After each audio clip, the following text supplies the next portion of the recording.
buenas noches, bienvenidos a Palabra de Leuco. Día caliente desde lo político y por supuesto lo que tiene que ver con la pandemia, con el maldito coronavirus.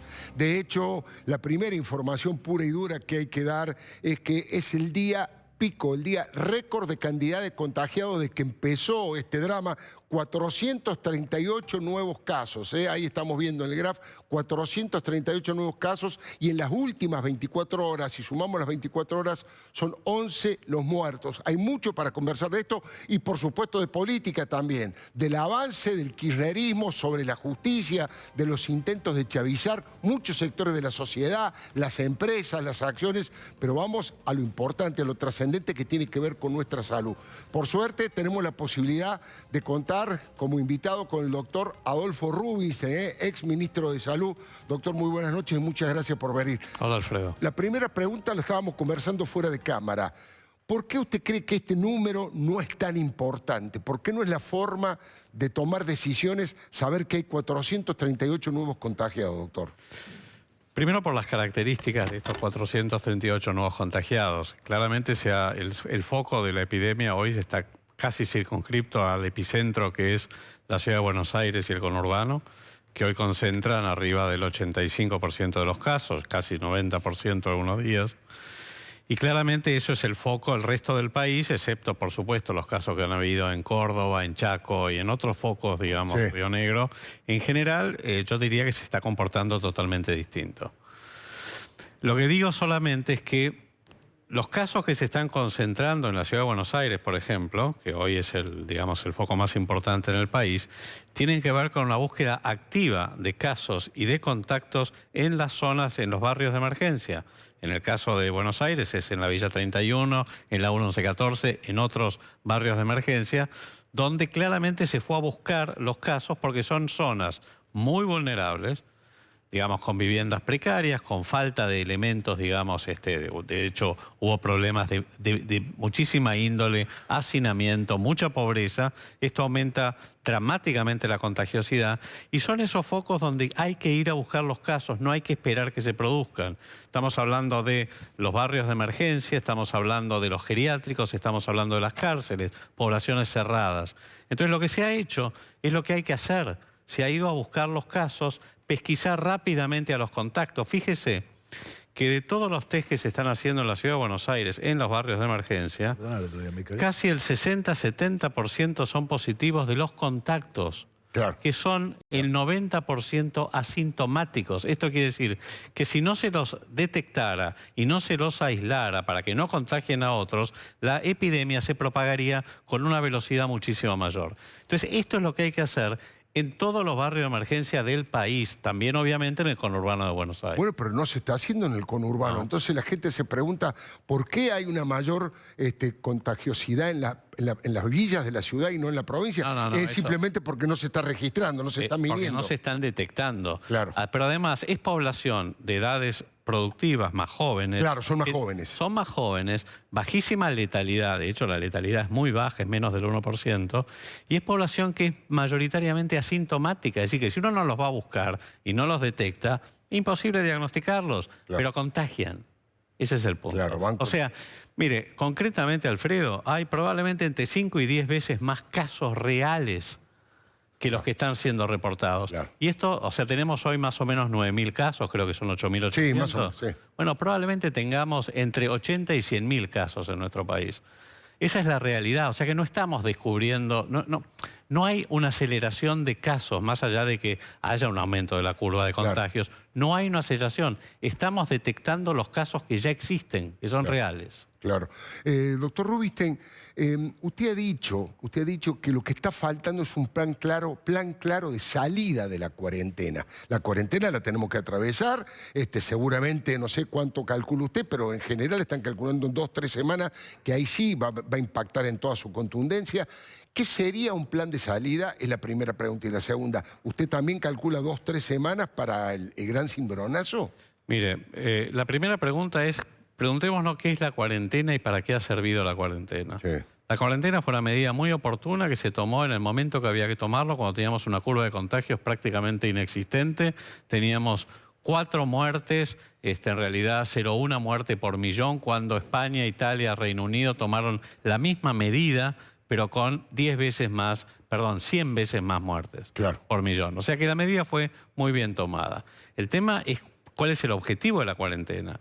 La cuarentena no doblega, no vence al virus, no erradica el virus, no lo elimina. Lo único que hace es bajar la velocidad de propagación para hacernos ganar tiempo crítico para preparar mejor el sistema de salud, para prepararnos todos nosotros mentalmente para esto, para cumplir adecuadamente las recomendaciones de distanciamiento físico, las conductas sociales y comportamientos que tenemos que tener en cuenta para cuando salgamos. Pero no hemos erradicado el virus, no hemos doblegado nada, no hemos vencido. Estamos, como yo lo dije ayer en una nota, en una trinchera. Claro. Pero el estar en una trinchera y estar, digamos, con esta sensación de seguridad no significa que vayamos a ganar la batalla. Entonces, lo que hay que hacer es salir bien pertrechados para ganar la batalla. Y este es el plan de salida de la cuarentena que, al menos yo, no lo veo tan claro. ¿Y qué sería? ¿Qué recomendaría usted? ¿Cómo debería ser? Digamos, es interesante la figura que usted utiliza. Hoy estamos tranquilos, ciertamente en su mayoría seguros, porque estamos en la trinchera, estamos aguantando, conteniendo ese virus.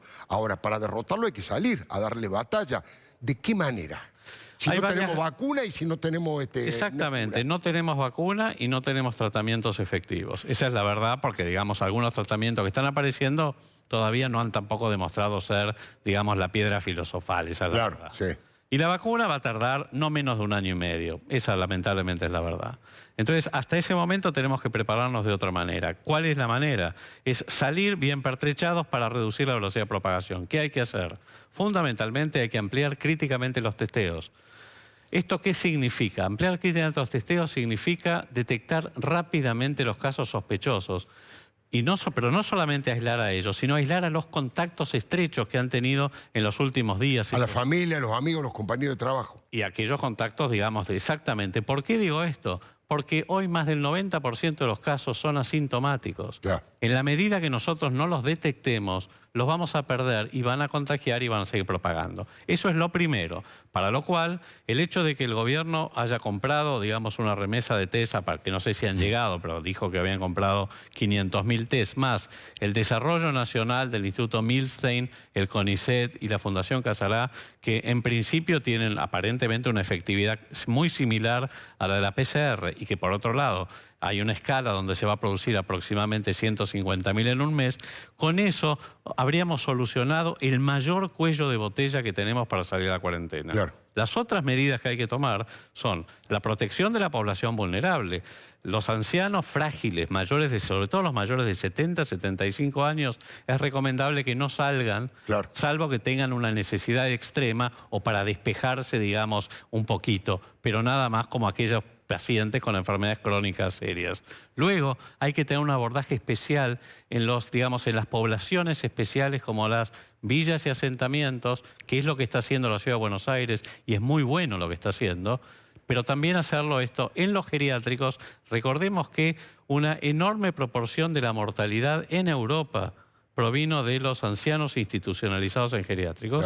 Y luego en las cárceles. ¿Qué número dijo de los ancianos geriátricos en Europa? En Europa en algunos países fue casi el 50%. Casi el 50%. O sea, en realidad estas son las medidas, por supuesto, y luego es la segmentación geográfica. ¿Qué es lo que se está haciendo? No es el mismo tratamiento el que necesita el área metropolitana de Buenos Aires que provincias o regiones que no han tenido, que no tienen prácticamente circulación viral. Y por el otro lado, fundamentalmente, tenemos que seguir universalmente con las medidas de el uso de tapabocas y tapanariz. Eso está instalado. Me parece que la sociedad... Eso está instalado en la Ciudad de Buenos Aires, yo lo veo, en el conurbano un poco menos. Hay que seguir con las campañas de concientización y el distanciamiento físico, evitar aglomeraciones. Si hacemos esto, las chances de que nosotros podamos bajar ese famoso R0, que es el índice de contagiosidad, el número de reproducción, digamos a valores casi cercanos a 1, que es cuando uno tiene más o menos controlada la epidemia, son muy altas. Y es lo que tenemos que ensayar. Ahora bien, de todas maneras puede ocurrir que nosotros salgamos y que en algún momento se dispare la curva de casos, porque no hay ninguna duda que estamos recién al comienzo de la maduración de la epidemia y que van a aumentar el número de casos, van a aumentar el número de casos críticos, de internaciones en cuidados intensivos y muertes. Eso va a ocurrir. Lo que tenemos que hacer es que la velocidad sea lo suficientemente lento, la pendiente... Para poder atender eso, ¿no? Para que exactamente, para que esa sobredemanda sea respondida por el sistema de salud. Porque no es que al final del día, que es lo que pasó, lo que dijo, la respuesta que dio Suecia, sí. No sé cómo van a terminar las cuentas. Claro, claro. No lo sabemos. Probablemente terminen todas parecidas, excepto lo que ocurrió en Nueva York, o lo que está ocurriendo en San Pablo, claro, o lo que ocurrió en Guayaquil, o lo que pasó en Madrid. Que son desbordes, explosiones. Que ahí colapsó el sistema de salud. Claro. Yo no creo que esto ocurra en la Argentina. Ojalá, ojalá. Les cuento a la gente que ya está Cristian Ritondo, muchas gracias por estar aquí, el presidente del bloque del PRO, está periodista y abogado, casi un dueño de casa, el señor Luis Otero. Enseguida vamos a hablar con ellos y con el doctor Luis Juez, que está desde Córdoba, por supuesto, Córdoba que ha tenido que cerrar, sobre todo en la ciudad, en varias manzanas vinculadas al mercado norte, porque se registraron en ese mercado muchísimos casos. Ahora vamos a hablar un poquito de política, pero también si quieren les voy a pedir que piensen una pregunta para el doctor Rubinstein, alguna pregunta vinculada a este tema. La pregunta que yo le hago son dos. La primera, ¿qué credibilidad tiene la Organización Mundial de la Salud, doctor? Porque por un lado la acusan de estar manejada por China, por otro lado dicen que no, que es lo más serio que hay. Hoy ha dicho que el tapaboca no sirve, insiste con ese tema. Han cambiado esa decisión. ¿Usted qué juicio tiene respecto de la Organización Mundial de la Salud? Yo diría que... le veo la cara y veo que toca un lugar sensible. No, a ver, es una organización, digamos que claramente rectora de las políticas sanitarias a nivel global. Sí. Y lo ha sido toda su historia. Es cierto también que no deja de ser una organización política que responde a las presiones políticas. Claro. Y que toda esta guerra entre Estados Unidos y China claramente involucra a la OMS, sí, como a todo el sistema de Naciones Unidas. La realidad es que ha derrapado en algunas cosas mal en esta pandemia. Estuvieron elogiando a Nicolás Maduro y a cómo manejó Venezuela. Lo que pasa es que y lo del tapabocas es cierto que es una de las, fueron demasiado obstinados en defender algo que, si bien es cierto que el barbijo no hay una evidencia científica sólida, sí hay una fuertísima evidencia empírica y la OMS, y ya hay bastante evidencia de que protege mucho, claro, protege mucho más de lo que se pensaba. Claro. Con lo cual la OMS debiera haber reculado con todo eso. Y además, bueno, todas estas medidas de no anunciar oportunamente cuando comenzaba la pandemia, hubo un retraso ahí, digamos, genera ciertas suspicacias. Claro. Yo no creo que sea real tampoco, ni que justifique de ningún modo esta amenaza de Trump de sacarle el presupuesto, claro, que es una barbaridad. Está muy bien. Una pregunta político-sanitaria, político-sanitaria seguramente les va a interesar a ellos y a todo el mundo. En la provincia de Buenos Aires, yo creo, esto ya es opinión mía, monitoreado por Cristina Fernández de Kirchner, desde Kicillof para abajo, los intendentes más fanáticos del kirchnerismo, digo Mario Seco de Ensenada, Mayra Mendoza de Quilmes, Juan José Musi de Versatiga, han salido con los tapones de punta casi acusando de asesino a Horacio Rodríguez Larreta, palabra que usó Victoria Donda y que usó Eve de Bonafini, digamos, por el hecho de liberar o de flexibilizar, cuando en realidad han abierto los comercios de proximidad y los chicos han salido un fin de semana muy poco. No es que abrieron las puertas de par en par. Pero por otro lado, en el gobierno de la ciudad dicen que se está estructurando una campaña para tratar de responsabilizar a Horacio Rodríguez Larreta cuando empiecen a haber mayor cantidad de internados en terapia intensiva o lamentablemente fallecidos en los propios barrios más vulnerables del conurbano. ¿Quién tiene razón en esto? Más allá de que su corazoncito está más cerca de Cambiemos que del kirchnerismo, por supuesto. Pero digo, en términos más objetivos. Mire, independientemente de que yo sea de Cambiemos, yo además vengo insistiendo con esto de sacar la salud pública fuera de la grieta porque es ridículo y absurdo. Claro. Pero permanentemente nos meten dentro de la grieta. Porque los muertos son de cualquier partido político o de ninguno y son argentinos como cualquiera. Estamos hablando de políticas sanitarias basadas en la mejor evidencia científica o empírica posible. No estamos hablando de caprichos. Y la realidad, vuelvo a decir lo mismo que dije antes, la cuarentena es un santuario que nos ha protegido, que nos ha servido, pero que en algún momento tenemos que cambiar. Claro. Tenemos que flexibilizar. ¿Hasta cuándo? Porque si no, ¿hasta cuándo vamos a seguir? ¿Hasta que venga la vacuna en 1 año y medio? Es inviable. Entonces, Claro, no es... tenemos que ser racionales. Y por otro lado, las medidas que tomó la ciudad de flexibilización, que tampoco son tantas, ¿no? Porque, No. a ver, seguimos confinados en nuestros domicilios. Por supuesto. Esas medidas que tomó la ciudad, que son bastante livianas de aperturas comerciales o algunas salidas laborales, etcétera, de los chicos, se han tomado hace 1 semana. El efecto recién se puede llegar a ver dentro de 1 o 2 semanas más. Lo que ha ocurrido ahora con el aumento de casos es porque se buscaron los casos y se detectaron. Porque de nuevo, si usted saca los focos que están en los barrios de emergencia y analiza solamente los casos que no son de las comunas donde está el barrio 31, la 1114, claro, digamos, no ha habido tal aumento de contagios. Seguro. Entonces, hay que ser muy cuidadoso. Me parece, yo vi el tuit del ministro de Salud de la provincia, sí, me pareció claramente inapropiado. Menos de parte, pues mire, hasta lo pensaría, si lo dice un intendente, claro, diría, bueno, es parte del juego de la política, no está bien, está muy mal, no debiera hacerse, pero bueno, es parte digamos, de las reglas del juego lamentables que tenemos. Que tiene la política. Pero que tiene la política acá. Sí. Pero que lo diga el ministro de Salud, sí, que sabe perfectamente. Me parece una barbaridad. Bueno, pero él en su propia biografía de Twitter dice: primero soy militante político, después soy médico, después soy el resto de las cosas. Tiene una concepción de la vida... Pero hay que ser muy responsable. Además, de nuevo lo digo, es escupir para arriba. Claro. Es escupir para arriba. Porque, a ver, hay un continuo demográfico y geográfico entre la ciudad de Buenos Aires y el conurbano. Así que lo que pase aquí, ¿por qué no va a pasar en el conurbano? Además, con la circulación que existe. Es absurdo. No tiene ningún sentido. Ni siquiera creo que tenga asidero, por supuesto epidemiológico cero, pero ni siquiera asidero político real para decir esto es culpa de que Larreta abrió o no abrió, digamos, flexibilizó la cuarentena. Cristian Ritondo, de periodista, le hago, ¿no? ¿Alguna inquietud, alguna curiosidad? Creo que la última pregunta era un poco en el marco que quería entrar.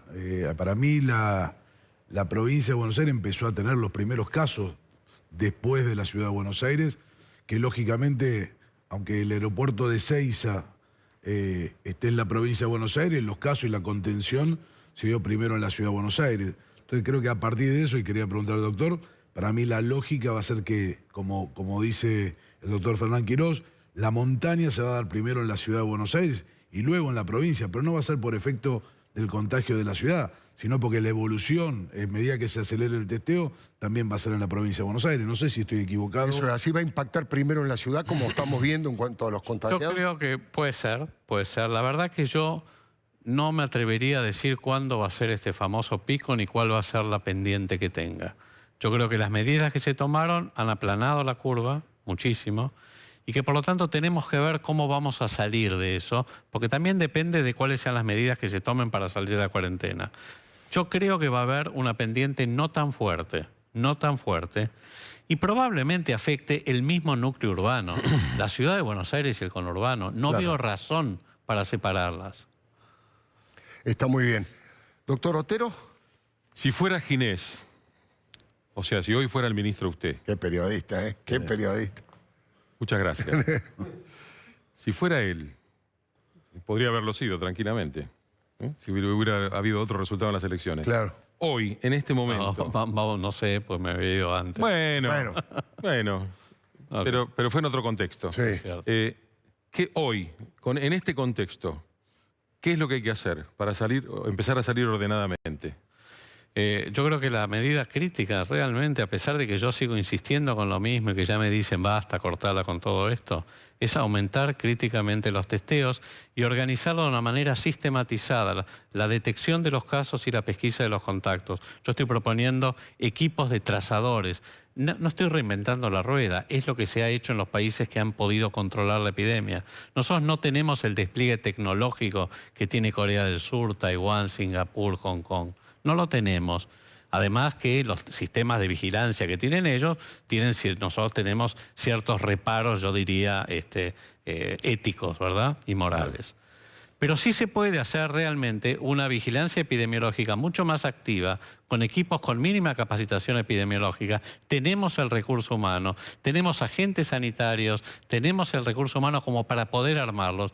Yo lo que haría es una estrategia activa de detección temprana de los casos y rastreo de los contactos inmediatos. Si nosotros logramos detectar los casos en menos de 24 o 48 horas y los contactos, cerrar esos 20, 30 contactos estrechos en promedio que tiene cada caso en menos de 3 días, las chances de detener la propagación de la epidemia son muy altas. Entonces, ¿me permite, don Leuco, una? ¿Cómo no? Una más. Por favor.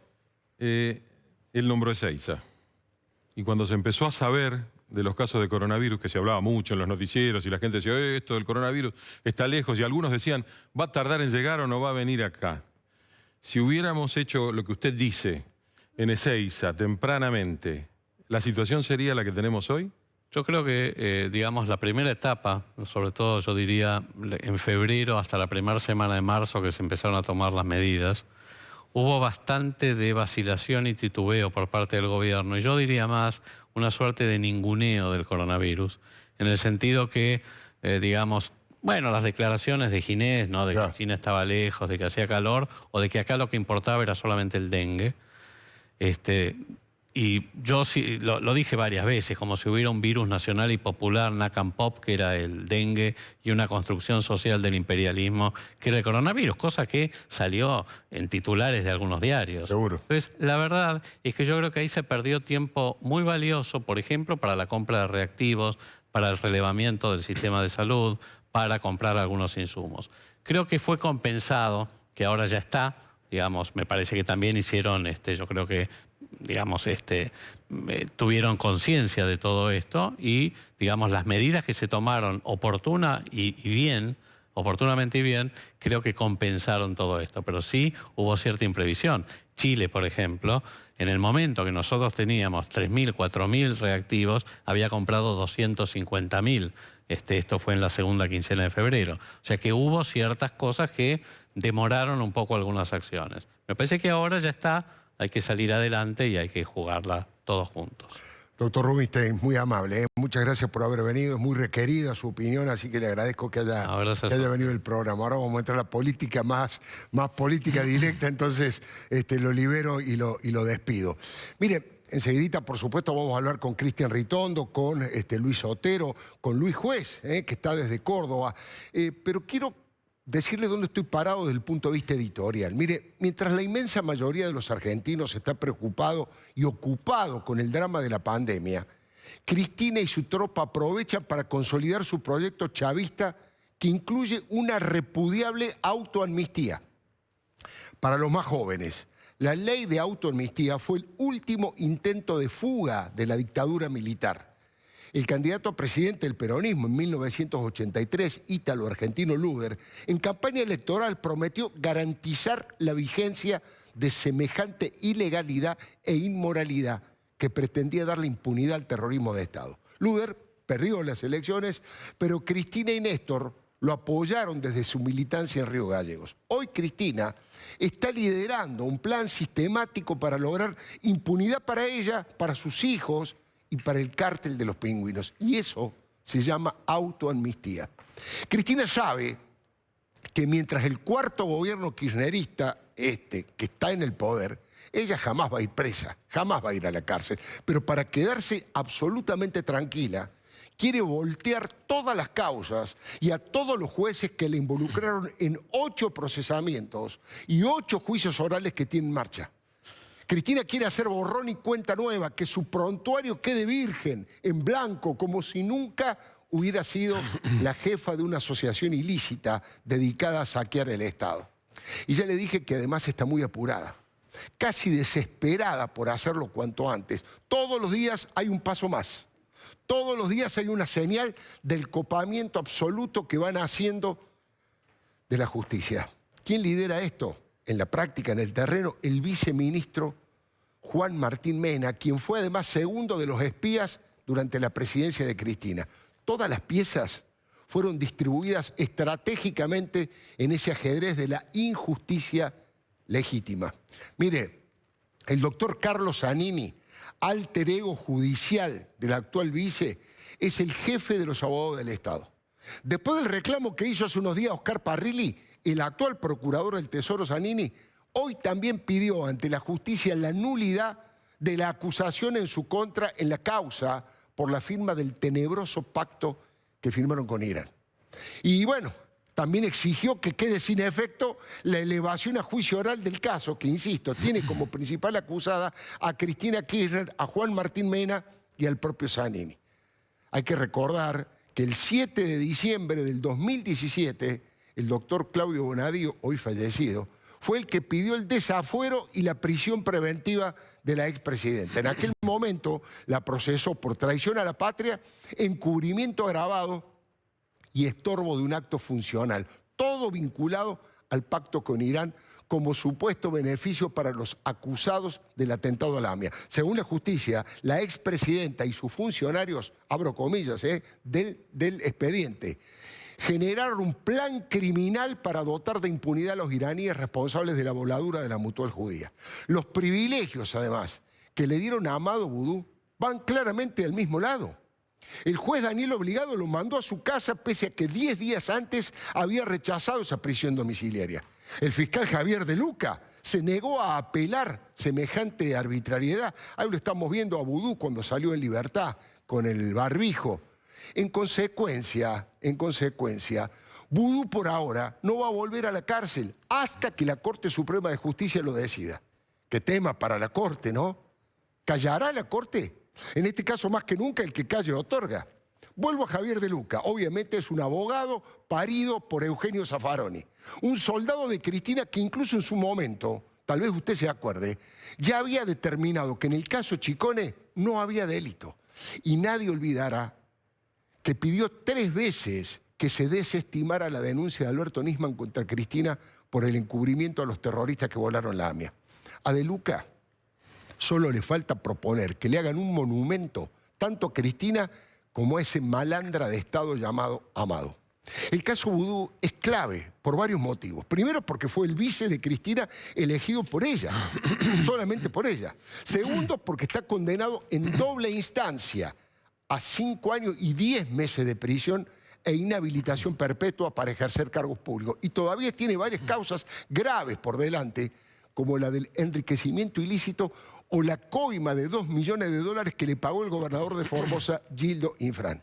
Además, queda claro que no estaba en prisión preventiva Boudou. Tampoco tenía ningún riesgo de salud frente al virus. Sin embargo, ahora está en la casa con su familia. La situación más explosiva es que Cristina quiere salvar a Boudou, pero para Alberto eso es tragar un sapo del tamaño de la Casa Rosada. ¿Sabe por qué? Alberto no lo quiere a Boudou. Porque volteó de un plumazo en su momento a Esteban Rigui, uno de los mejores amigos, y porque en televisión Alberto Fernández, aquí en estos estudios, delante de Nelson Castro, dio por sentado que Boudou era culpable e involucró en el tema, además, a su actual jefa, Cristina. Dijo que las 2 máculas con las que se iba a ir Cristina del gobierno eran la estatización de Chicone para borrar pruebas y el pacto con Irán. ¿Se acuerda? Yo creo que Cristina va a dejar su gobierno con 2 máculas indudables, que es el de haber hecho dictar 2 leyes para protegerse penalmente de 2 delitos cometidos. El primero, el encubrimiento a Boudou, estatizando Chicone. Y el segundo, el encubrimiento al haber hecho aprobar por ley el tratado con Irán, que es definitivamente un acto de encubrimiento. Haber bancado a Boudou es haberse animado a estatizar Chicone para borrar las pruebas. Y echar funcionarios. Pero ahí vamos al punto. Perseguirlo a Para Ríbolo borrar las y pruebas, echarlo a Rafecas. Claro. Todo eso... Pero usted dice para borrar las pruebas. Usted está hablando de una imputación penal. Pero es que es así. Está asumiendo el rol que no tiene. Pero Cintia, yo de verdad... Bueno, obviamente, imputación penal y dice claramente encubrimiento de 2 delitos que se cometieron y Cristina como la pieza para encubrir. Ahora, hablando de pieza, otra pieza clave de ese rompecabezas, de la autoamnistía, es Félix Cruz. Es el jefe de la Oficina Anticorrupción que dejó de ser querellante en las 2 causas en las que Cristina, sus hijos, estaban hasta las manos junto a 2 socios, a Lázaro y Cristóbal. Hablo de Otesur y de Los Sauces. como si esto fuera poco, Juan Martín Mena también está a cargo del programa de los testigos que se arrepintieron y denunciaron con pelos y señales los mecanismos del gobierno más corrupto de la historia democrática. No sé si queda claro. Esa gente, esos testigos valientes que se arrepintieron y que aportaron pruebas, sienten pánico. Los tiraron a la jaula de los leones. El rol de Horacio Pietragala operando para que liberen a Luis Delía, a Ricardo Jaime y a Martín, el hijo de Lázaro Báez, es parte de este engranaje del nacional populismo que se hace la víctima y que justifica todos los delitos que cometieron como si fueran perseguidos políticos. La verdad que ni ellos creen esas falsedades. Los Kirchner, pregúntele a cualquiera que haya vivido en Santa Cruz y que los haya padecido durante más de 12 años, nunca respetaron los fallos judiciales. En Santa Cruz no cumplieron ninguna de las 6 órdenes que le dio la Corte para reponer al procurador Eduardo Sosa, separado de su cargo por su honradez y por su valentía. Ya vimos además como Cristina, para mí es un documento extraordinario que va a quedar en la historia, en su alegato histórico, repitiendo palabras de Fidel Castro, dijo que la historia ya la había absuelto a ella y que los jueces iban a tener que responder las preguntas. Y estoy acá y seguramente este tribunal, que es un tribunal del lawfare, un tribunal que seguramente tiene la condena escrita, lo va a hacer. No me interesa. No me interesa. He elegido la historia antes que ellos me declaren absuelta. A mí me absolvió la historia y me va a absolver la historia. Y a ustedes seguramente los va a condenar la historia. ¿Preguntas? Preguntas tienen que contestar ustedes, no yo. Gracias. Este testimonio es fundacional, ¿no? Es el ADN del pensamiento de Cristina, ¿no? Esa es la consolidación del vamos por todo. Y ese es el nombre del totalitarismo. Apropiarse del Estado para instalar un gobierno eterno que nunca más se vaya del poder. Tal como hicieron en Santa Cruz. El chavismo vino después como justificación ideológica, pero el feudalismo ladri progresista, fue un modelo que nació en Santa Cruz. Le enumero: clientelismo feroz con catarata de empleados públicos, justicia domesticada y legislatura con mayorías absolutas. Si a eso le sumamos a los medios y a los periodistas puestos de rodillas por la pauta o por el látigo, llegamos a la suma del poder público. Eso fue y es actualmente Santa Cruz. Eso es Venezuela.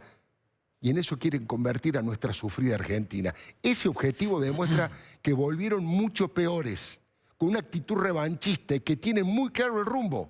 Mire, el proyecto de la diputada Fernanda Vallejos, después lo vamos a conversar con Luis Juez, que está en Córdoba, lo vamos a conversar con el diputado Cristian Ritondo, con el doctor, el periodista y abogado Luis Otero.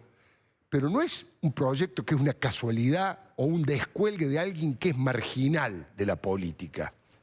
Se puede ver el tuit de Fernanda Vallejo, ahí está el tuit.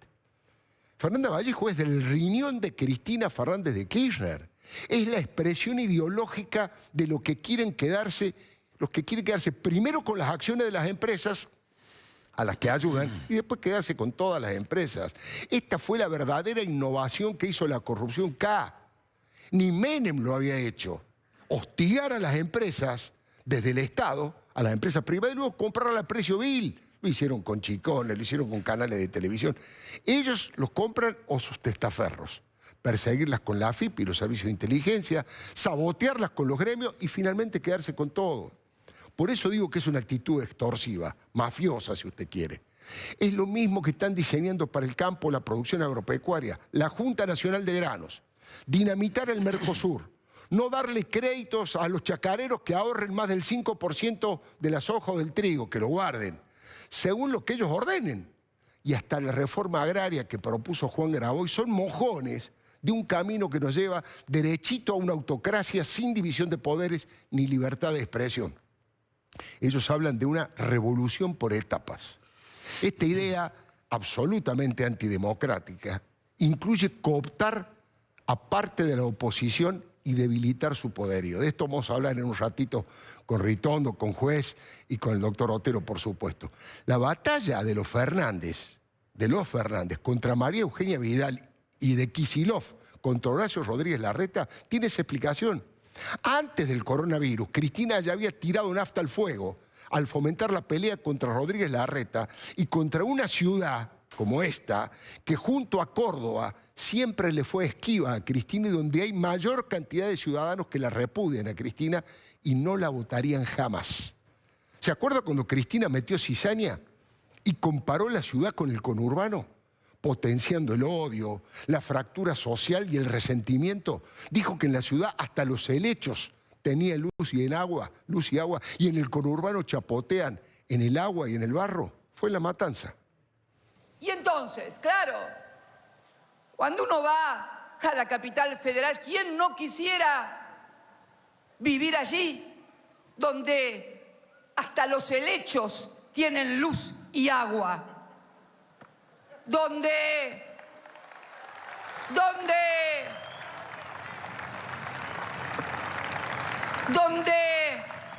te rompen la vereda 20 veces y cada vez ponen baldosas más brillantes. Cuando tenemos gente en nuestras barriadas, en el conurbano bonaerense, chapaleando agua y barro. La verdad que estoy tentado de decir que en ese mismo acto, en La Matanza, el intendente Espinosa dijo: Cristina, sabes que La Matanza es tu casa, pero ella prefiere vivir en Barrio Norte y comprar departamento en Puerto Madero y en el Calafate, ¿no es cierto? A la Matanza no va. Pero después, en ese acto, Cristina habló del privilegio de los porteños, de los jardines colgantes que producen una gran desigualdad, sin darse cuenta que la provincia fue gobernada durante 29 años por el justicialismo de todos los colores al que ella adhirió siempre. ¿O son tan caraduras de echarle la culpa de la marginalidad de los barrios más vulnerables a Alejandro Armendáriz o a María Eugenia Vidal, que gobernaron 4 años cada uno? Fue en ese momento donde pensaron esa ofensiva coordinada, como la de ahora, para quitarle fondos de la coparticipación a la ciudad. Eso fue antes de la pandemia. Querían quitarle fondos de la coparticipación a Rodríguez Larreta y el argumento era el que acaba de decir Cristina. Es que siempre buscan culpables en lugar de encontrar soluciones. Mire, ojalá que no ocurra nunca, se lo digo de corazón. Pero si empieza a morir gente en el conurbano, como todos los epidemiólogos lo dicen, van a tratar de echarle la culpa a Larreta, está claro. Siempre la culpa afuera, nunca se hacen cargo de nada. Van a decir que semejante drama fue posible porque Rodríguez Larreta abrió un poco la cuarentena, porque Vidal no construyó hospitales en la provincia. Es lo que vienen diciendo. El ataque a Vidal fue tan sobreactuado y mentiroso que Alberto Fernández lo tuvo que repetir 2 veces. Después vino el fuego cruzado de los intendentes más cristinistas, ¿no? Hoy lo de Mario Seco de Ensenada no tiene nombre, no tiene nombre. Directamente con todas las letras lo acusa a Rodríguez Larreta de ser el que está, de responsabilizarlo de la muerte de la gente. Algunos dijeron barbaridades también, como Juan José Musi. Bueno, llegó a proponer que se corten los puentes y los accesos a la capital. Hoy Sergio Berni no lo dijo, pero tampoco lo desmintió. Dijo que había que buscar alguna forma de bloqueo. Lo de esta mañana con Jorge Lanata en Radio Mitre. La camporista María Mendoza dijo que era irresponsable la apertura, la posibilidad de que los porteños hablan los negocios de cercanía y que el fin de semana los chicos puedan pasear 1 hora con sus padres. Porque eso fue todo. No se abrieron las puertas de par en par.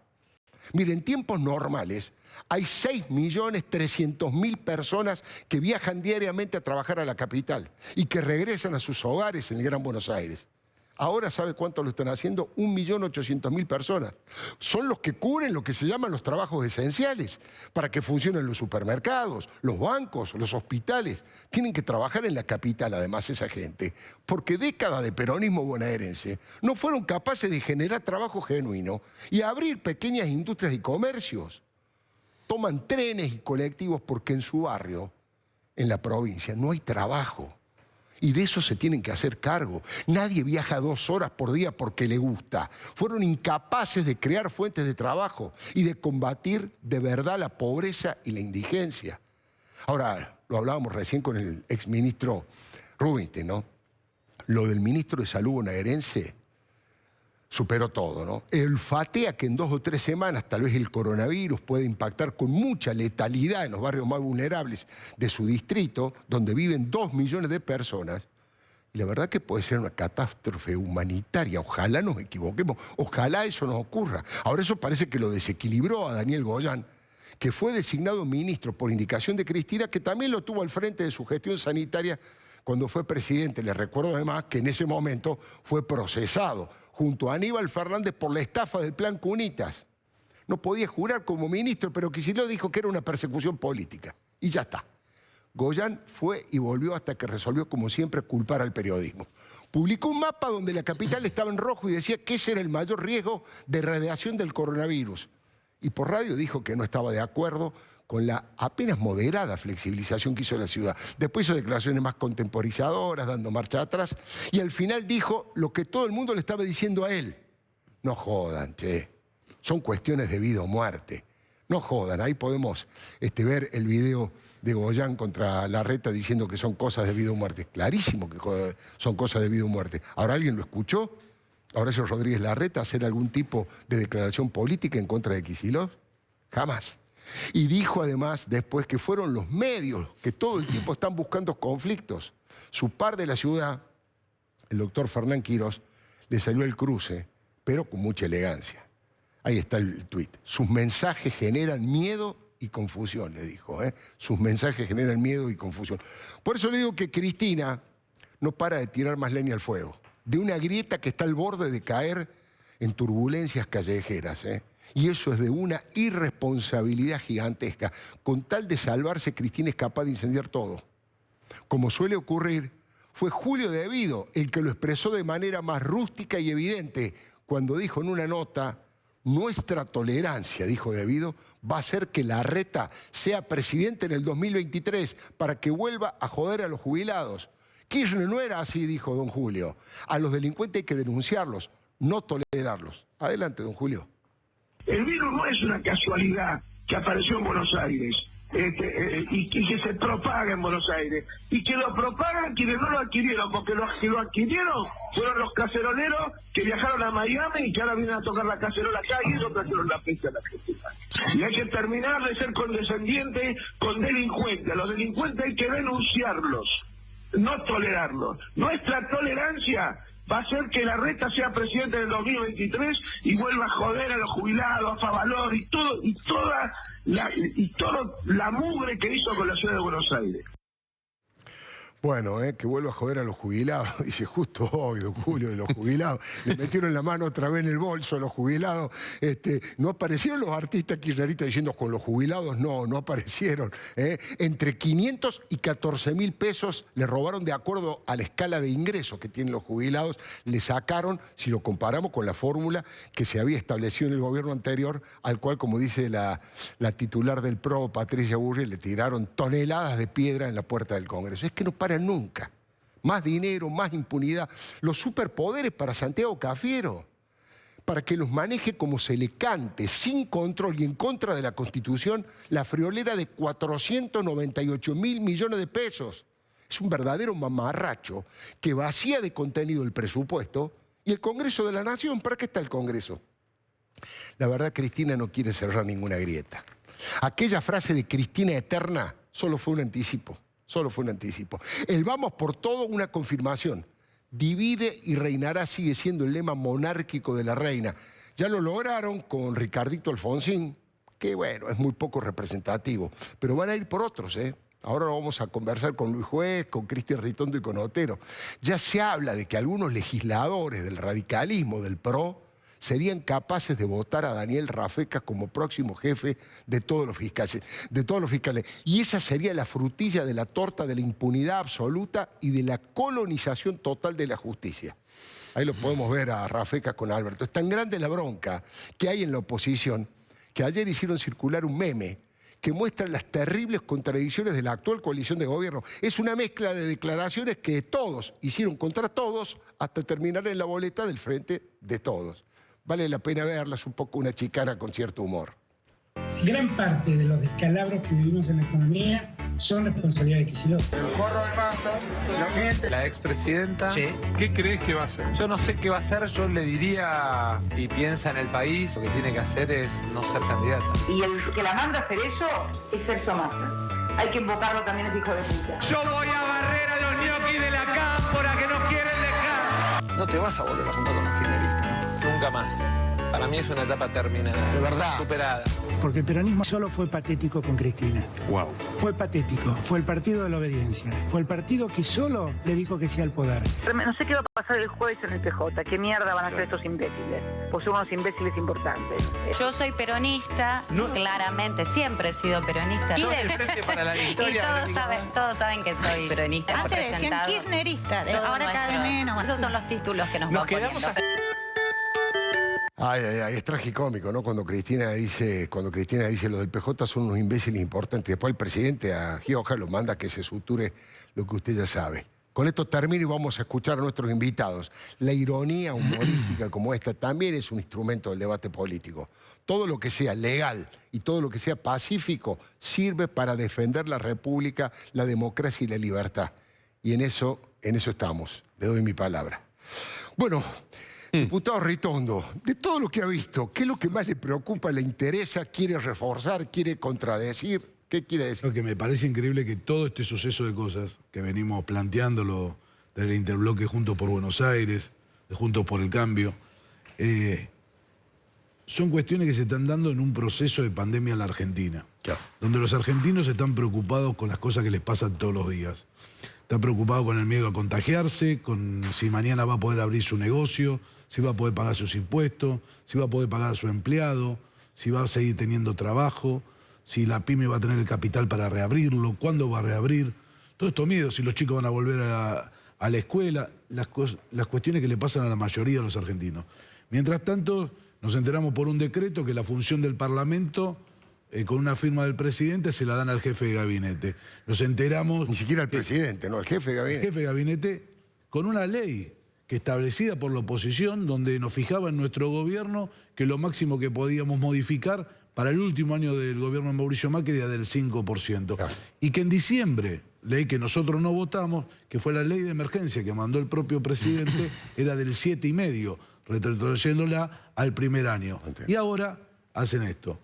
También por ley volvieron a hacer lo que hicieron con los jubilados. Este era el presidente y el gobierno que le iba a aumentar el 20% apenas que llegaba. Cuando estamos hablando entre 700 y los 14.000 pesos, estamos hablando por mes. En el semestre, los jubilados están perdiendo una jubilación mínima. Claro. Entonces, lo que tenemos que tener en cuenta es que lo que dijeron en la campaña, lo que hacen ahora, esos que volvían mejores, esos que no querían grieta, hoy todos los días producen hechos mientras los argentinos están preocupados de otra cosa. Entonces, venimos reflexionando y con Horacio, con María Eugenia, Luis hizo el otro día un encuentro por Zoom maravilloso, donde la verdad es que la gana de aportar la salida de todos los argentinos que juntos no se puede entender. Todos vemos el proceso que ocurrió en el mundo. Terminado en algunos países donde ya pasó la montaña de la pandemia de salud, empezó el proceso económico. Ahora tienen y tuvieron otras estructuras económicas para soportarlo. La Argentina no lo tiene, porque venía mal y ahora está mucho peor. Entonces, me parece que el desafío era salir juntos, que por primera vez haya grandes sectores de la política argentina que quieran aportar para una salida en conjunto. Y el año que viene discutamos lo electoral, la diferencia política. Pero este año era dedicarle el esfuerzo de la política al esfuerzo de los argentinos.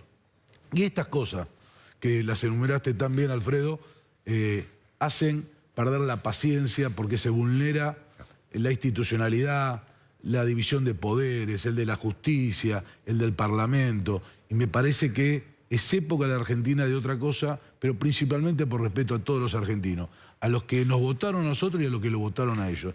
Porque los argentinos, como bien decías, cuando hay una muerte de un enfermo del coronavirus, no se fija de qué partido es ni a quién votó. Sí. Y no es un argentino más. Y me parece que la reflexión tiene que servirnos que no, si vienen por todo, van a ir por nada, porque van a destruir la Argentina. Y ahí es donde tenemos que defender los valores democráticos, republicanos, que es los que creemos, y que de pandemias como de este, de situaciones de esto, se sale con mayor institucionalidad, no con peor institucionalidad. Impresionante la frase de Cristian Ritondo, fue ministro de Seguridad de la provincia, es actualmente el jefe del bloque diputado del PRO.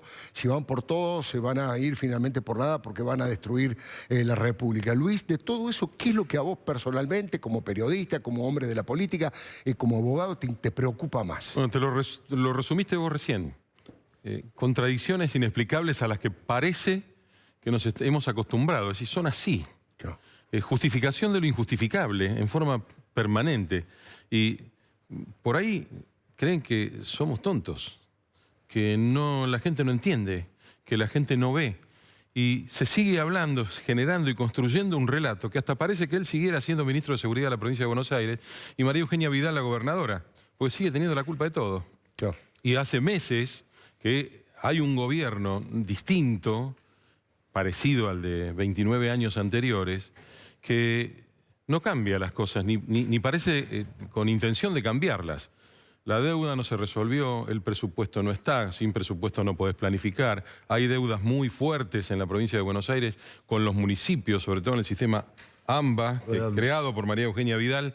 Es un sistema de salud dedicado a la atención primaria, justo en este momento lo que se necesita. Claro. Hoy lo están garpando los municipios. Podría pagar el 75% del gobierno de la provincia este momento. y el 25% los municipios. Lo están sosteniendo los municipios. Son 200 salas de atención primaria que hicimos nuevas en la provincia de Buenos Aires y que la idea es no desbordar los hospitales, tener la, tener la cosa previa, la más cerca. Previa. La verdad está en los hechos, por no decir la única verdad, la realidad, para no citar a otros personajes. Pero está en los hechos. Claro. Y los hechos te cuentan que, en este resumen que hiciste vos, que nunca más atinado el hecho de que yo tomé la decisión de pasarme a la política.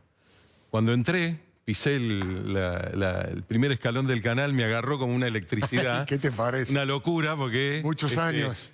Soy un apasionado, además de esto. Claro. Y acá, desde acá, intenté defender la República desde este lugar.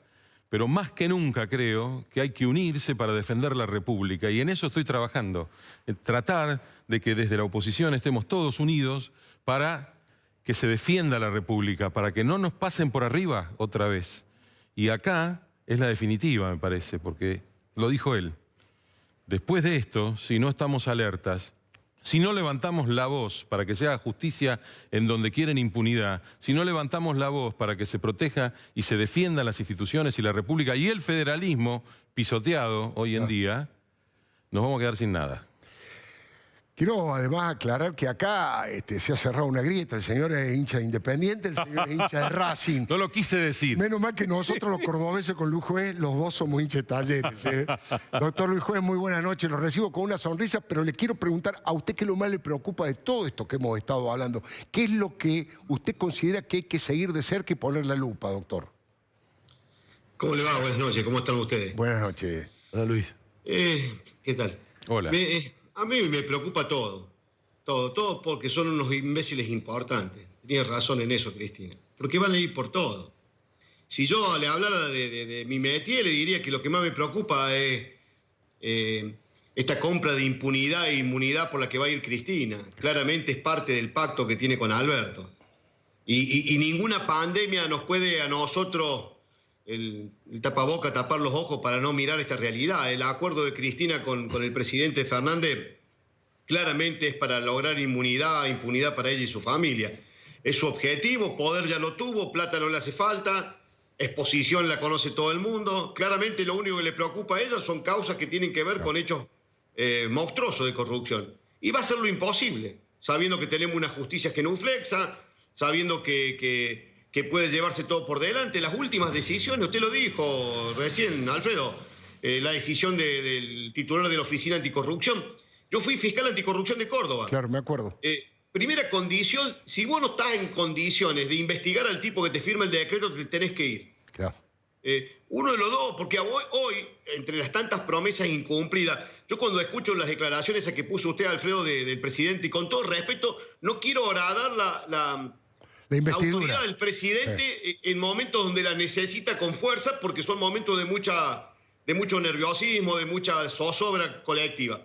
Pero cuando uno escucha al presidente en su condición de ex jefe de gabinete y lo ve ahora y ve esas contradicciones, realmente uno le entra pavura, porque hay que girar, hay que darse trompo con el auto para dar tanta vuelta y terminar donde terminó. Claro. Porque de pasar a definir las cuestiones como definía, y yo siempre digo que ningún opositor tuvo expresiones tan inteligentes y tan construidas como el mismísimo Alberto Fernández cuando definía el pacto de la AMIA, cuando definía el tema de la corrupción de Cristina, cuando definía el tema de Chicón y Calcográfica. Yo era senador en esa época. Era muy preciso el tipo, porque hablaba con un conocimiento técnico, jurídico, pero político, realmente casi inigualable. A pasar a esto, porque entre las tantas promesas que dijo que la Oficina Anticorrupción iba a ser un órgano absolutamente independiente, autárquico. Lo tendría que haber llamado a Félix Crox y decirle, mira, Félix, un gusto, pero acá terminó, se acabó mi amor. Vos no podés recular. Si esto es tu responsabilidad acusar. Claro. Ahora, si no tenés ganas, no te faltan huevos para acusar al poder, y no me serví como fiscal anticorrupción. Claro. Entonces, y uno lo ve con la actitud de Parrilli, la ve hoy a Zanini. Y lo vengo diciendo hace rato, y lo digo como abogado penalista con más de 30 y pico de años en el ejercicio de la profesión. El mejor lugar que tiene un tipo inocente para defenderse es el estrado judicial. Claro. Si usted es inocente, Alfredo, se tiene que sentar frente al tribunal, mirarlo en los ojos y decirle, a ver, mostrame la prueba. Y te voy a mostrar que me estás acusando falsamente. Los honestos se defienden ahí, no intentando evitar de cualquier manera, porque aun cuando le garantizaran la absolución, Cristina no quiere pasar por esos lugares. Ella está por encima de todos nosotros, ella está en ese lugar que está exenta del juicio de los magistrados, solamente reservada a Dios, pareciera que fuera una cosa distinta a todo ser humano normal. Y la verdad que si usted me pregunta, me preocupa todo me preocupa, porque mientras la pandemia subsiste, van pasando cosas en la Argentina, pero el tema judicial, como hombre de derecho, como un tipo que tiene más de 30 y pico de años dedicado al derecho penal, me preocupa porque es un precedente horrible, es destruir claramente el tema de la justicia. Y usted lo dijo, hay algunos que dicen que van a levantar la mano oportunamente, lo único que nos puede salvar ahora es que con el tema del coronavirus, como no hay vuelos internacionales, no lo puedan mandar a la OIT, a la ONU, a la OEA, como muchas veces hacen para sacar algún senador para votarlo a Rafecas. Pero tenemos que ser muy inteligentes, porque estos tipos, una vez que consoliden su posición de poder, no tengo ninguna duda, ya lo hicieron, ya lo intentaron con el Consejo de la Magistratura en su oportunidad, que debieron una ley de inconstitucionalidad, se van a llevar puesto absolutamente todo con el único afán que tiene Cristina de comprar impunidad e inmunidad para ella y su familia. Es todo el objetivo que tiene. Cristian Ritondo, ¿qué sintió cuando desde distintos lugares apuntaron a María Eugenia Vidal y ella mantuvo la promesa de no salir públicamente a defenderse? Salieron otros dirigentes, entre otros usted, pero ¿por qué cree que fueron hacia María Eugenia Vidal? Ya están especulando electoralmente que puede ser candidata, que tiene buena imagen. ¿Cómo pueden hacer eso en el medio de la pandemia? Yo lo primero que digo, cuando se acusa con... Cuando vos tenés hechos, no hay relato, están ahí. Entonces, la verdad que nosotros nos planteamos cuál era la política de salud y hicimos lo que dijimos que íbamos a hacer. Dijimos, hay 53 hospitales con problemas de infraestructura, 4 con peligro de derrumbe, no hay un sistema de ambulancia de atención público en la calle, no hay sala de primera instancia, no hay una red que contenga en el conurbano. Bueno, ¿por dónde empezamos? Vamos a arreglar las guardias de los 53 hospitales, claro. Las hicimos a nuevo, ¿sí? Donde pasan 7 millones de bonaerenses. ¿Qué dijimos después? No puede ser que no tenga un SAME, que cualquier bonaerense diga, ¿por qué la ciudad tiene ambulancia y nosotros no? Claro. Hicimos el sistema SAME, 119 distritos, atiende 14 millones de bonaerenses. ¿La Matanza se negó, puede ser? Se negó históricamente, que hay muchos reclamos. Sí, o sea, no hay SAME en La Matanza porque no quiso en ese momento Se hizo la redamba. ¿Cómo empezó? Primero el gobierno provincial, en acuerdo con los municipios, se avanzó fuertemente, lo que decía Luis, hoy tendría que estar pagando el 75% de la provincia, el 25% del aporte cada uno de los municipios, como es la primera atención médica, lo siguen soportando. Esto es básicamente lo que empezamos haciendo en salud, pero eran edificios que se caían, después de 29 años que habían estado lo mismo. Nosotros cuando asumimos, digo, porque la gente se olvidó, y muchas veces uno también, no teníamos plata para pagar los sueldos. Cuando asumió María Eugenia Vidal, el 10 de diciembre del 2015, no había plata para pagar los sueldos, mucho menos los aguinaldos. ¿Sí? Acá tuvieron plata para pagar la primera cuota de deudas que se debía, pagar los sueldos de diciembre, aguinaldo, enero y febrero. Esa fue la plata que dejó María Eugenia Vidal. Entonces, cuando se habla de provincia y lo que dejaron, yo le puedo contar lo que dejaron en 29 años en la provincia. Claro. Pero esto es entretener y esto es discutir. Y nos saca de lo que tenemos que hacer hoy. Claro. Entonces, de discutir lo que tenemos que hacer hoy, de cómo nos reafirmamos lo que tenemos que hacer hoy. Hoy lo que quisieron hacer, lo que quieren hacer con Carlos Stornelli, es la venganza. Claro, claro. Porque quieren llevárselo puesto por la venganza, por lo que investigó Carlos Stornelli. Claro. Entonces, me parece que nos van entreteniendo con esta discusión que es abstracta, porque los bonaerenses se atienden en la guardia. Entonces saben que la guardia es nueva y saben quién las arregló. Claro. Cuando van a la sala, saben por qué esa sala está ahí. Y que cuando se cae en la calle, que antes tenía que venir un patrullero o tenía que venir un vecino a llevarlo, hoy hay una ambulancia del SAME que tarda entre 4 y 7 minutos. Entonces, que vienen con médicos y vienen equipadas. Entonces, esto, que es la realidad de la provincia de Buenos Aires, los bonaerenses lo saben. Entonces, por eso tuvo la reacción que tuvo de muchísimos dirigentes sociales, de muchísimos periodistas que conocen la realidad de la provincia de Buenos Aires, pero principalmente de los bonaerenses porque saben que le estaban mintiendo. Entonces yo creo que al presidente le informaron mal porque no conocía lo de la provincia de Buenos Aires y se quedó solamente con los hospitales que eran cáscara vacía, porque hacer un hospital en su estructura es barato, con lo que cuesta el hospital en sí. Hoy, el sostenimiento de un hospital en personal, y no en la inversión. ¿En aparatología? En la aparatología es lo mismo que cuesta hacer el hospital. Nosotros cuando calculamos en el 2016, un hospital salía 1.800 millones de pesos y un año de buen funcionamiento costaba 1.800 millones de pesos. Ahora, no podíamos abrir un hospital nuevo mientras teníamos 53 que estaban destruidos y 4 que se estaban cayendo. Entonces teníamos que recuperar eso. Y eso lo dijimos públicamente. No vamos a cortar cinta, vamos a hacer lo que tenemos que hacer. A las guardias. Luis, dicen que este fin de semana o la próxima entra la reforma judicial y además Alberto dijo, yo no estoy de acuerdo, pero me voy a asesorar por experto, como si no supiera la posibilidad de ampliar la Corte Suprema. Ahora. Claro, la Corte Suprema de Justicia. ¿Vos advertís que ahí también puede haber una jugada política para conseguir impunidad? Es evidente, claro. Es obvio, desde que quien tenía que mantener la querella en representación de la gente de la Argentina en las causas de corrupción retira, ya ahí te das cuenta que todo es un gran plan orquestado como para garantizar la impunidad. Lamentablemente. Y es horrible porque hablamos de sistema republicano, sistema federal y hacemos otra cosa, hacemos lo contrario. Entonces, la verdad está en los hechos, y los hechos son que quieren someter al Poder Judicial, así como se pretende silenciar o se ha pretendido silenciar al Poder Legislativo en su momento. Claro. Afortunadamente tenemos buenos representantes en el Poder Legislativo que van a discutir esto, que van a contarle a la gente lo que está pasando y que van a advertir las cosas como se debe. En este momento estamos en un riesgo muy grande de que la justicia sea capturada por un color político. Y eso es gravísimo. Sin duda, sin duda. Alfredo, una cosa sobre la reforma. Se habla de reforma judicial, pero la reforma judicial que necesita la gente tiene que ver con la justicia que resuelve los temas de los vecinos comunes.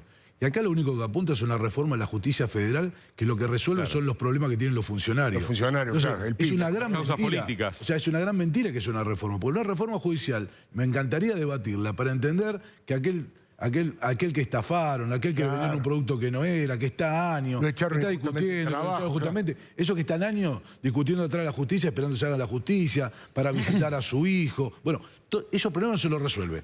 La reforma judicial la pensamos solamente en Comodoro Pi. ¿Qué queremos hacer? Y una reforma que era la del 2004, podrían mandar la misma, ya la mandaron. Yo era diputado nacional en aquel momento, donde mandaron una reforma que lo que decía es, bueno, metamos mucho elefante. Claro, para ocultar, y que además tenga los recursos necesarios. ¿Sí? Vos tenés, por ejemplo, Avellaneda Lanús, departamento judicial creado, que todavía no funciona, que no tiene los edificios, no tiene nada, no tiene el personal, no tiene ni siquiera el fiscal general designado, definitivamente. Está designado y no juró. Y no tenés fiscalía suficiente, no tenés juzgados civiles y comerciales suficientes, no tenés la Cámara, ni el edificio de la Cámara, ni penal, ni civil. Eso es lo que necesita la gente. Doctor Luge, le voy a hacer la pregunta más difícil de todas, más difícil de todas. ¿Por qué con todo esto que estamos hablando, que a muchos nos parece verdades muy evidentes, Cristina todavía sigue teniendo tanto poder y tanta capacidad de conducción, de iniciativa política? Y bueno, estamos hablando de que se va poco a poco, no diría apoderando porque es parte del gobierno, pero sí ganándole espacios incluso al propio Alberto Fernández. ¿Por qué pasa eso, doctor? Porque no hay que negarle capacidad, porque no hay que negarle aptitud, porque no hay que negarle planificación, porque no hay que negarle coraje, porque no hay que negarle ambición. Y son todas cualidades que bien combinadas podés tener un dirigente interesante. pésimamente combinada, puede tener una dirigente ambiciosa que lo único que busca es impunidad. Pero en eso Cristina es una máquina de pensar, de construir, de atropellar, y muchas veces en la política, aparte es inteligente, es una mujer inteligente que se rodea de un discurso importante, de un relato interesante, un relato seductor, que capta, que coopta y que parece entretenido. Y a eso le suma un proyecto de poder y una capacidad para saber manejarse atrás del poder y al frente del poder, genera un proyecto de atracción. Yo tengo amigos míos que históricamente han sido declarados antiperonistas y la ven a Cristina y se le llenan los ojos de lágrimas. Se emocionan, ven en ella la persona que es capaz de articular un montón de mañas y de picardía y de locubraciones para construir poder, solo Dios sabe con qué objetivo, pero con un discurso maravilloso. Solamente con un discurso maravilloso uno puede hablar en nombre de los pobres y hacerse rico. Solamente con una mentalidad increíble uno se puede hacer progresista solamente para vivir mejor. O sea, podemos hacer, sin repetir y sin soplar, nombre y apellido de los tipos que pasaron por la función pública, se hicieron infinitamente ricos, y casualmente los sectores más pobres y postergados, esos que no tienen el agua para lavarse las manos, los que le quimo higiene, no le van a reprochar a esos tipos. Esos tipos entran a los barrios. Usted lo dijo, Alfredo, recién usted la veía a Cristina en La Matanza, en la Asunción de Espinosa, hablando como si ella viviera en Ciudad Evita, donde vive mi suegro. Entonces, tiene esa capacidad para mimetizarse, confundirse y confundir, esa forma construida durante muchos años, hablando de un sector al que no le llegan con el discurso, pero no le llegan con la solución, y lo hacen como no lo puede hacer casi otro dirigente, casi diría que tienen una manera monopólica de construir poder. Y cuando uno hace política, le encanta estar al lado de los tipos que construyen poder, aun cuando estos tipos no tengan límite, como no tiene Cristina y muchos que la acompañan. Y ese es un combo realmente muy apetitoso en estos momentos en un país con pocas instituciones como el nuestro, ¿no? Doctor Luis Juez, Cristian Ritondo, diputado, doctor Luis Otero, muchas gracias a los tres. Le digo que enseguidita nomás el doctor Carlos Claes, otro abogado, nos va a presentar un informe estremecedor respecto de la trampa que le están tendiendo Gerardo Morales en Jujuy. Le han puesto todo el poder a la gente de Milagro Sala. Manejan el PAMI, manejan a ANSES, manejan Radio Nacional Jujuy. Bueno, le va a contar en un informe especial respecto de todo el poder a la gente de Milagro Sala, obviamente, entre otras cosas, para tratar de liberarla y para tratar de ir hostigando el poder de Gerardo Morales en Jujuy. Eso, en instantes, le doy mi palabra.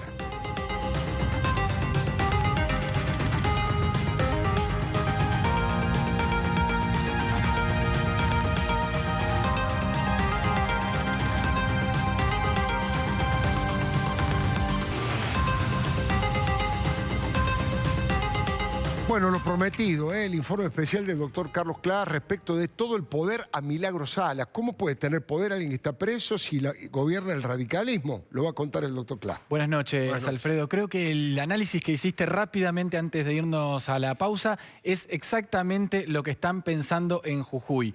Milagro Sala está detenida, está en domiciliaria en este momento, pero tiene una condena larga que ya vamos a ahondar en eso. Entonces, ¿cómo reconstruir poder aún desde la cárcel? No pidiendo ningún cargo ni nada para ella, sino dándole poder a todos los que están en su entorno, en su riñón, en su entorno íntimo. Así hicieron y de hecho este fin de semana hubo una foto donde estilo Dream Team más o menos presentaron a todos los funcionarios nacionales que están allí en Jujuy, porque esos son, ahí le estamos viendo la foto, los funcionarios que responden de alguna manera a Milagro Sala y que van a estar trabajando allí en la provincia, pero que tienen un cargo que tiene que ver con algún organismo nacional, por supuesto, porque la provincia, sabemos, la gobierna Morales, que es la oposición y que para Milagro Sala ella lo considera su enemigo, ¿no? Vamos a empezar a enumerarlos y te voy a decir, vamos a empezar del quizás el que está más cerca por afinidad, por militancia, pero también por una cuestión personal. Familiar, que se trata de Federico Noro. Federico Noro es hijo de Raúl Noro, el esposo de Milagro Sala, condenado, tal cual le sucedió a Milagro Sala, en la causa de los pibes villeros. El padre de Federico está condenado en la causa de los pibes villeros. Desde hace algunos días, él dirige Radio Nacional. Es licenciado en comunicación, no sé si tiene los pergaminos necesarios para hacerlo. Bueno, eso lo tendría que haber evaluado Lufrano, que fue la que le dio el que le dio el cargo. Porque estuvo en el AFSCA, estuvo un tiempo en TELAM y los últimos 4 años fue concejal allí en Jujuy. Un poco que ver con el periodismo, pero bueno, de repente se quedó sin cargo allí y terminó como director de Radio Nacional. Allí en ese lugar donde presentaban, la foto que veíamos era en Radio Nacional. Un periodista lo criticó mucho. Escuché esta perlita y la vamos a ver, Alfredo, porque un periodista lo criticó mucho. Sí. Jorge Lanata, Jorge Fernández Díaz, Alfredo Leuco.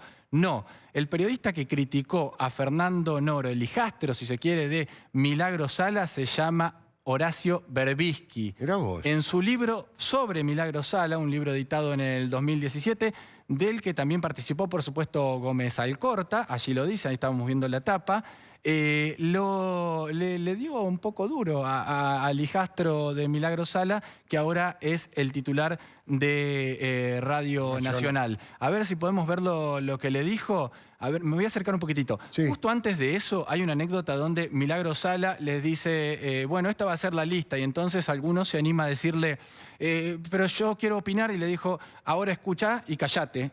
Un estilo un poco democrático de Milagro Sala. Dice lo siguiente: la resistencia a la red se acentuó con la distribución de las candidaturas para las elecciones de 2015. Esquivel, de quien ya vamos a hablar, encabezó la lista para diputados provinciales, pero en la de concejales apareció Federico Noro, el hijo de la esposa de Milagro, y Analía, la compañera de uno de los hijos del corazón de Milagro. Al hijo de Raúl Noro, los líderes de la Tupac le decían Malanchancho, que en el habla popular jujeña significa nada de nada, y lo caracterizaban como una avecilla que revolotea.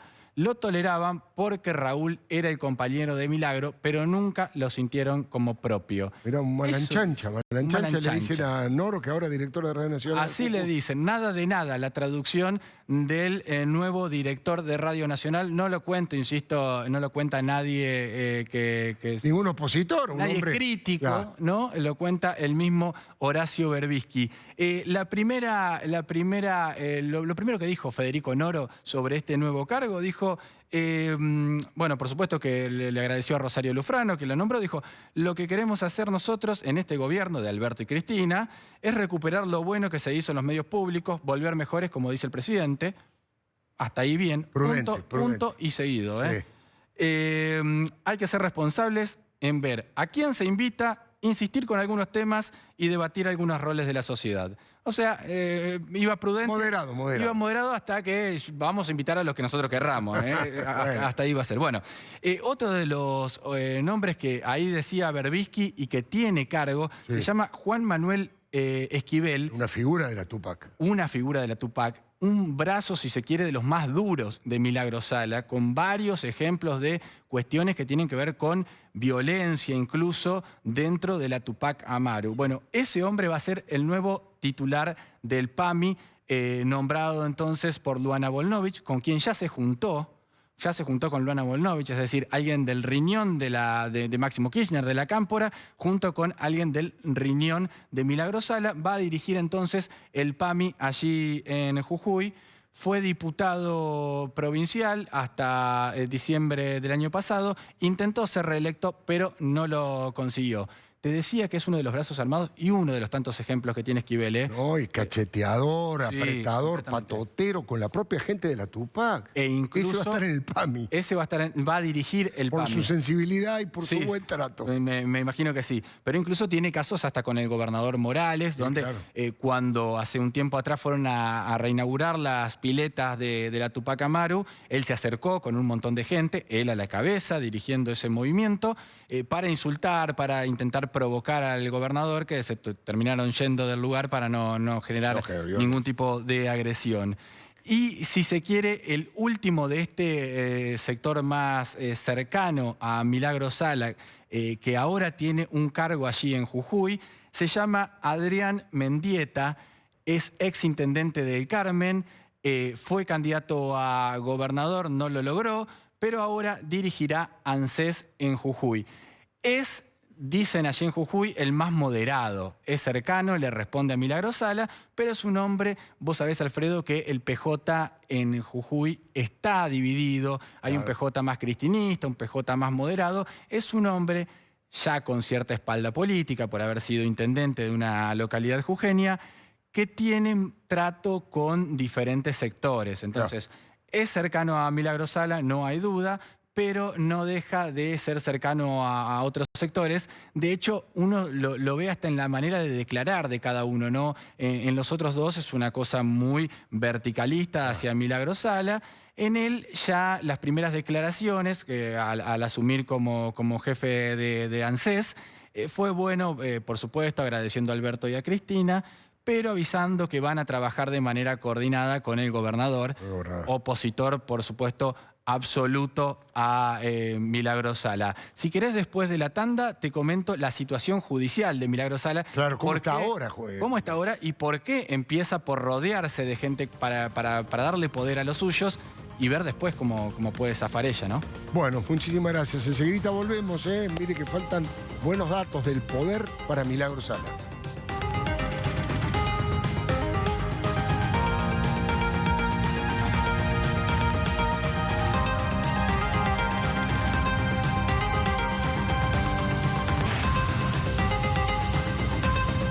Bueno, el doctor Clá ha prometido contarnos, bueno, qué es de las causas, en qué situación legal está Milagro Sala. Así es, Milagro Sala tiene 15 causas abiertas. Alfredo, la verdad es que debe ser un récord adentro del kirchnerismo. Al lado de eso, Vudú, Delía, son casi Boy Scout, ¿no? Sí. Con respecto a las causas que tiene. Y además... Está condenada en varias. Condenada en varias. La condena más grave tiene que ver, lo decíamos hoy, con esta causa de los pibes villeros por desvío de fondos públicos.